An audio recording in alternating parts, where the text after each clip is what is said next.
Dan berdasarkan kajian persepsi awam ke atas program transformasi kerajaan GTP oleh firma perunding Frost & Sullivan menunjukkan ramai sebenarnya rakyat berpendapat usaha memantras rasuah yang ditetapkan di bawah program 3 tahun kerajaan itu, di bawah program GTP yang pertama, tidak berjalan seperti yang diharapkan. Kenapa?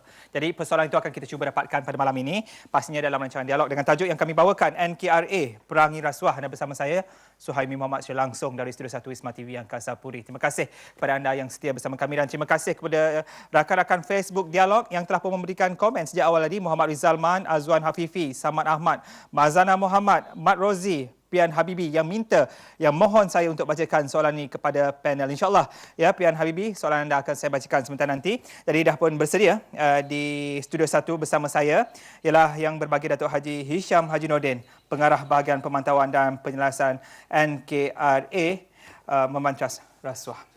Terima kasih Datuk kerana bersama saya. Jelas tadi kita dah pun memberikan sedikit gambaran pada peringkat awal mengenai NKRA Rasuah yang telah pun diwujudkan untuk memastikan gejala rasuah di negara kita ni dapat dikawal.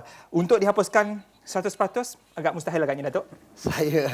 Terima kasih Cik Suhaimi kerana saya dapat jemputan daripada TV1 ini hari ini untuk bersama-sama dengan adik-adik kita ramai di dalam dewan ni.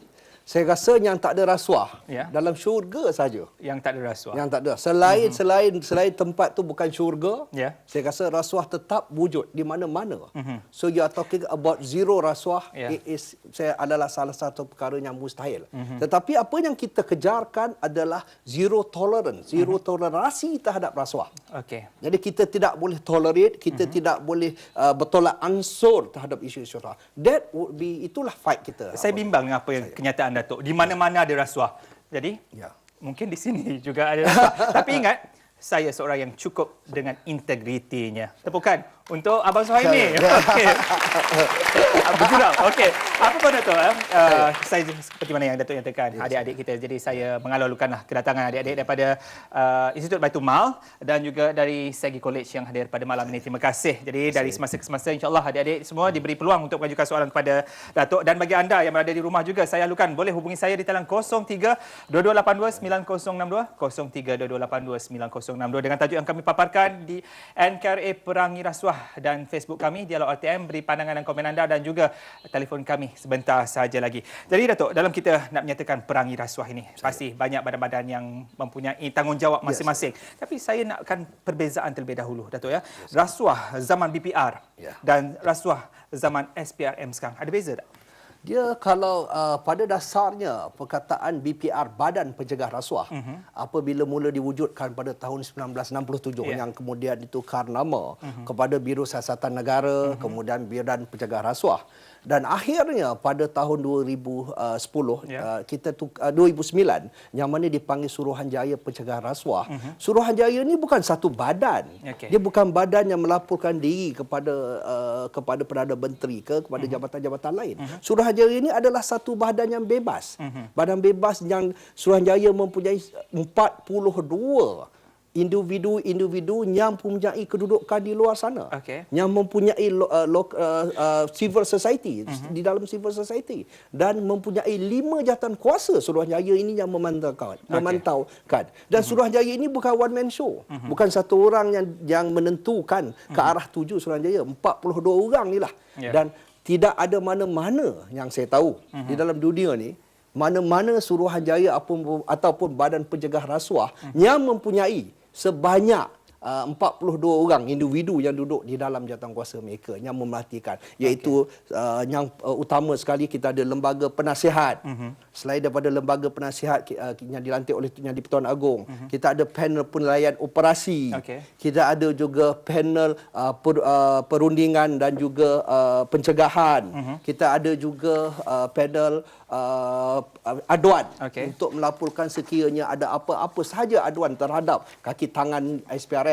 Dan akhirnya kita ada jawatan kuasa mengenai rasuah di Parlimen yang diketuai oleh Datuk Razi Syahmat sebagai chairman dan mempunyai kedua-dua pihak, iaitu yang di dalam pembangkang dan juga di dalam kerajaan.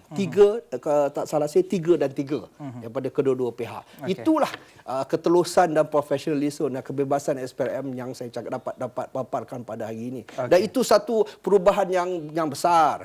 Itu bukan saja daripada badan ditukar kepada Suruhanjaya. Ini satu perubahan yang lebih besar, yang saya rasa yang rakyat akan dapat rasa. Tapi bukan sekarang. Dia akan memberi masa. Sebab seperti saya sebut, setengah-setengah negara dulu seperti Hong Kong, apabila rakyat agak kecewa dengan pasukan polis, segala rakyat pun semuanya bersetuju menubuhkan ICAC pada ketika itu. Dan ICAC mengambil masa hampir 15 ke 17 tahun kemudian mendapatkan kedudukan pada hari ini. 15 ke 17 tahun kemudian. Saya rasa baru 2-3 tahun baru. Tapi taklah, saya rasa SPRM tak adalah ambil masa sampai 17 tahun. Tapi beri sedikit ruang, beri sedikit kepercayaan, beri sedikit sokongan. Dan saya rasa insya-Allah kita akan sampai satu tahap yang boleh dibanggakan. Ruang dan peluang, yang itu yang diharapkan bagi pihak Datuk Tapi walaupun dalam tempoh 2 atau 3 tahun ini Datuk banyak juga kajian-kajian persepsi yang telah dibuat, dan seperti pada peringkat awal tadi saya dah bacakan, ini adalah kajian yang dipaparkan dalam Akhbar Utusan Malaysia Arkib 24 April 2012 dan penulisnya adalah kredit saya berikan kepada Hamdan Ramli. Dia menyatakan di sini, kajian persepsi oleh firma perunding Frost & Sullivan menunjukkan ramai rakyat berpendapat usaha memantras rasuah yang ditetapkan di bawah program GTP ini tidak berjalan seperti yang diharapkan. Datuk? Kalau saya mengambil kajian, selalunya saya tidak akan membuat rumusan daripada satu kajian saja. Kita terpaksa tengok kajian-kajian lain. Kajian-kajian lain yang terdapat seperti Plan Integrity National, IPIN, yang menunjukkan pertambahan. Global Corruption Barometer, iaitu GCB, yang dikeluarkan oleh Transparency International, menunjuk pertambahan daripada 28%, 48%, 49% sampai 50%. Dia tunjuk pertambahan yang ketara. Begitu juga dengan Corruption Perception Index yang digunakan oleh semua negara di dunia ini. Itulah tanda aras apabila pelabur-pelabur ingin melabur ke Malaysia. Mereka akan tengok CPI ataupun Corruption Perception Index. Itu banyak dibicarakan. Pada tahun ini, alhamdulillah, setelah hampir 3 tahun, kita naik turun, kita sudah naik hampir 49%, iaitu 4.9 kalau ikut skill yang lama. Saya rasa itu juga menunjuk pertambahan. Begitu juga dengan World Justice Project dan sebagainya. Jadi kalau kita rumuskan hanya kepada satu survey saja, dia tidak konklusif. Kita terpaksa pakai survey-survey lain, kita terpaksa indikator-indikator lain. Begitu juga dengan FDI dan sebagainya. Saya rasa kalau kita dalam isu rasuah, kita semua survey-survey yang diambil kira akhirnya akan menggambarkan gambaran yang sebenar. Bukannya hanya kepada akhirnya itu juga persepsi. Persepsi kadangnya belum tentu sama pun dengan realiti. Persepsi betul ada salah, tapi orang kerap kali memilih yang salah. Saya rasa persepsi ni dia belum, kadang-kadang tambahan saya rasa yang Amat Berhormat Perdana Menteri pernah menyebut. Kadang-kadang kita di negara kita ni persepsi dengan realiti tu agak jauh jurang bezanya. Jadi saya mengambil kira dalam perkara begitu, walaupun persepsi kita kenaikan agak ketara dalam segi persepsi. Dan pada saya rasa kalau saya ikut-ikutnya seperti IPIN, Institute dia Plan Integrity National, dia punya scoring sampai 7.5. 7.5. Jadi saya rasa ini satu persepsi apa rakyat sendiri di Malaysia. Dan sampling mempunyai 13,000 sampling, 16,000 sampling. Saya rasa itu lebih bermakna kalau dia. Jadi dan tahun 2003, kalau saya boleh mengheret kembali antara kajian-kajian juga yang pernah dibuat oleh IIM, Institute Integrity Malaysia, mengatakan bahawa 30.3% pelajar-pelajar universiti pada ketika itu apabila keluar ke pasaran pekerjaan, mereka sanggup mengambil rasuah, Datuk. Jadi bagaimana Datuk melihat statistik kita bermain dengan angka pada peringkat awal, Datuk? Saya dengan statistik ni saya minta maaf, saya kurang saya faham. Sebab ada satu kenyataan Datuk mengatakan Datuk cukup abstrak dengan angka. Akhirnya saya rasa itu sebab apabila kita sedar di dalam GTP 2, dalam usaha memberi rasuah ia kena bermula daripada rendah sekali. Okey. Daripada bawah sekali. Daripada kalau sekolah rendah lah Daripada sekali. akar. Daripada akar umbi sekali. Sebab kita ambil contoh negara-negara lain seperti India dan Korea yang mana pendedahan diberi daripada peringkat awal. Jadi apabila pelajar-pelajar ini satu hari esok akan jadi pemimpin, akan jadi jadi leaders. Yeah. Jadi mereka memandangkan isu rasuah ni sebagai berat.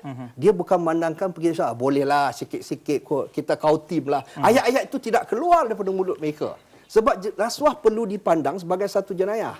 Kalau jenayah kalau sekiranya kita mencuri dalam isu rasuah ini, kita mencuri daripada 27 juta rakyat Malaysia. Jadi saya rasa beratnya rasuah. Kalau tanya saya, rasuah ni selok as good as membunuh.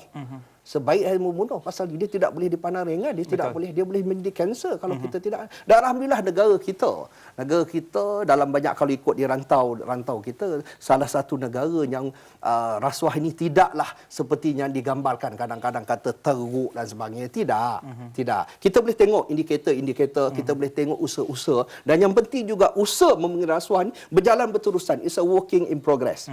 Dia tidak berakhir hari ini buat besok selesai dah tak ada rasuah. Dia tidak sedang work like that. Dia akan berjalan daripada satu peringkat ke satu peringkat, satu phase ke satu phase. Itu yang kita ada GTP 1, GTP 2, mungkin GTP 3. GTP 1 kita bagi 3 pendedahan. Rasuah besar, procurement iaitu perolehan, dan juga pengakuasaan di GTP 1. GTP 2 kita masukkan lagi satu. Kita masukkan public support, sokongan rakyat dan juga pendidikan. Ini akan memberikan kekuatan. Ini yang sebenarnya perkara-perkara yang kita lihat daripada segi bukan saja daripada segi mikro, juga daripada segi makro dalam usaha-usaha kita. Itu dalam GTP kedua yang Ya. akan bermula tahun ini. Bermula. Okey. Jadi Datuk memang tak suka bermain dengan angka. Okey, saya mohon sebenarnya kita paparkan laman sesawang SPRM Datuk lihat ya, sebenarnya antara yang telah dicatat di sini kalau saya ambil dari sejak penubuhan SPRM 2009 Datuk sehingga Disember 2012 1095 pesalah rasuah telah pun diambil tindakan. Bagi Datuk, angka ini adakah cukup besar atau hanya nisbah yang kecil? Ini angka dia betul juga bila kita main dengan angka dalam segi rasuah.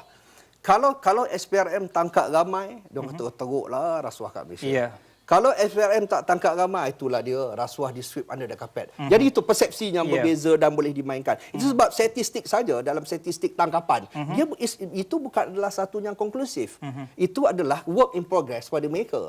Tetapi penguatkuasaan perlu ada. Tapi daripada peringkat kami, daripada NKRA, kami memandang daripada sudut pencegahan. Before it happen, sebelum perkara itu terjadi. Jadi kita sebelum perkara itu terjadi, kita terpaksa mewujudkan satu compliance unit. Kita ada integrity unit. Ini sebelum ni. Sebelum terjadi. Tapi sekarang yang dipaparkan oleh SPRM telah terjadi. Tinjauan daripada kalau kita dapatkan, adakah SPRM bebas dalam memerangi rasuah? Ini tinjauan sini yang boleh buat SPRM. Dan keputusannya di sini, kita dapat lihat sebenarnya tidak, Datuk. Ini akhir sekali saya kata ini juga bermain dengan persepsi. Ini dengan persepsi dan ini tidak adalah konklusif. Saya mengambil masa, kita mengambil masa seperti saya cakap tadi, kalau Hong Kong mengambil masa hampir 17 tahun, 12 tahun. Jadi SPRM baru masa 3 tahun. Bagi dia orang masa, tetapi kebebasan itu terpapar apabila mereka mempunyai 42 individu di 5 panel yang memantau pekerjaan mereka. Bagi rakyat Malaysia sekarang, Datuk, sekarang dah tertubuh SPRM dan dah ada NKRA yang mencegah rasuah ini. Apa usaha yang pertama-tamanya, Datuk? Secara saya nak tahu usaha. Saya itu sebab saya prefer saya lebih selesa apabila kita tengok tentang usaha-usaha kejayaan kita yang dalam 3 tahun.